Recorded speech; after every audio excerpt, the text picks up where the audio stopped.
আসসালামু আলাইকুম গাইস, কেমন আছেন সবাই? আশা করি সবাই অনেক ভালো আছেন। আমিও আলহামদুলিল্লাহ অনেক ভালো আছি। আজকে আমি আমার ছেলেকে নিয়ে যাচ্ছি ডাক্তারের কাছে, কেননা ওর দাঁতের কিছু প্রবলেম হয়েছে, যার কারণে আমরা ডেন্টিস্টের কাছে যাচ্ছি। যদিও এক সপ্তাহ আগে আমরা গিয়েছিলাম ডাক্তারের কাছে এবং এক সপ্তাহ পরেও যেতে বলেছি, তাই আজকে যাচ্ছি। তবে এক সপ্তাহ আগে গিয়ে আমাকে বেশ ভোগান্তিতে পড়তে হয়েছিল, কেননা ডাক্তার দাঁত সিল করার পর বলেছিল 2-3 ঘন্টা বাচ্চাকে কিছু খাওয়ানো যাবে, কিন্তু আমার ছেলে তো নাছোড়বান্ধা কিছু না খেয়ে থাকতেই পারে না, যার জন্য খুব প্রবলেমে পড়ে গেছিলাম। তাই এবার চিন্তা করেছি আগে যে কোথাও গিয়ে কিছু খাবো, তারপরে যাব ডাক্তারের কাছে। যেভাবে সেই কাজকে গেলাম হালকা পাতলা কিছু খেতে। গিয়ে এখানে আমরা চিকেন রোল অর্ডার করেছিলাম, সাথে সবজির পেঁয়াজু, রসুনের পেঁয়াজু এবং পেঁয়াজুর সাথে ছিল সালাদ। এদিকে আমরা খাওয়া শুরু করি। আর আমার ছেলে দেখুন ঝালটা একেবারে খেতে পারে না, একটু যদি পেঁয়াজু খাই তাহলে বারবারটা খুব খাচ্ছিল। যাই হোক, হালকা পাতলা খাওয়া দাওয়া শেষ করে আমরা আবার রওনা দিলাম ডাক্তারের উদ্দেশ্যে। এবং এই হালকা পাতলা খেয়ে তো আমার একেবারে তৃপ্তি হয়নি, যার কারণে আমি আপনাদের ভাইকে বলছিলাম আমাকে কিন্তু আরও কিছু খাওয়াতে হবে। আপনাদের ভাইয়া বললো ঠিক আছে চলো সামনে গিয়ে দেখি কোথাও কিছু পাওয়া যায় কি না। যাই হোক, যেতে যেতে দেখলাম স্বাগতম ভোজন বিলাস বাড়ি নামে একটা ছোটোখাটো রেস্টুরেন্ট। দেখে আমরা ভিতরে ঢুকে পড়ি এবং গিয়ে দেখি খুব সুন্দর পরিবেশ, চারিদিকে লাইটিং, গাছপালা, সুন্দর মনোরম একটা পরিবেশ।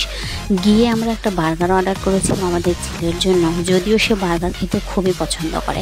যাই হোক, আমার ছেলের অবস্থা দেখুন এদিকে কীভাবে খাচ্ছে।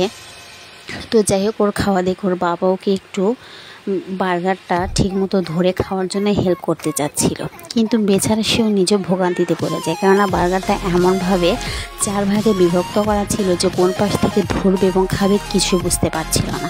যাই হোক, এরপর আমরা 1 প্লেট ফুচকা অর্ডার করি, সাথে 1 কাপ চা এবং আমার জন্য 1 কাপ কফি। আপনার ভাই তো চা খাওয়ার পর কিছুই খেতে পারে না, যার জন্য আমাকে ফুচকাটা পুরোটা শেষ করতে হয়েছিল। এবং তারপর কফিটা দেখুন, কফির উপর কত সুন্দর লেয়ার পড়েছে। যাই হোক, আমি তো মনে হচ্ছিল এক চুমুকেই খেয়ে শেষ করি, কিন্তু কি করব, এত গরম কফি যে আমি খেতেই পারছিলাম না। এদিকে আমার ছেলের অবস্থাটা দেখুন, বার্গার খেতে খেতে হাঁপিয়ে উঠেছে। যাই হোক, খাওয়া দাওয়া শেষ করে আমরা চলে গেলাম ডাক্তারের কাছে। গিয়ে দেখি ডাক্তার নেই। ডাক্তারের সন্ধ্যার পরে একটু বিরতি নিয়ে বাসায় গিয়েছে। আমরা যদিও ফোন দিয়েছিলাম এবং আমাদেরকে বলেছিল একটু ওয়েট করতে। আমরাও এখানে ওয়েটিং রুমে বসেছিলাম এবং দেখুন আমার ছেলে কতটা দুষ্টামি করছিল। ও কোনো সময় একটা জায়গায় স্থিরভাবে থাকতে পারে না। যাই হোক, ও দুষ্টামি করতে করতে ডাক্তারও এসে যায় এবং আমরাও ভিতরে গিয়ে আরামকে শুয়ে দিই। তারপর ডাক্তারের দাঁতে সিল করতেছিল এবং বলতেছিল যে আপনাদের ছেলেটা অনেক ভদ্র, কেননা এমন অনেক বাচ্চা আসে যারা শুনতেই চান এবং দাঁতটা সিলও করাতে চান। যাই হোক, ও সিল করা শেষের দিকে এদিকে হঠাৎ করে ডাক্তার আমাদেরকে বলছিল আপনারা কি ভিডিও করছেন? আমরা বললাম হ্যাঁ, যদিও ওনার পারমিশন ছিল না, তাই উনি নিষেধ করেছিলেন ভিডিও করতে।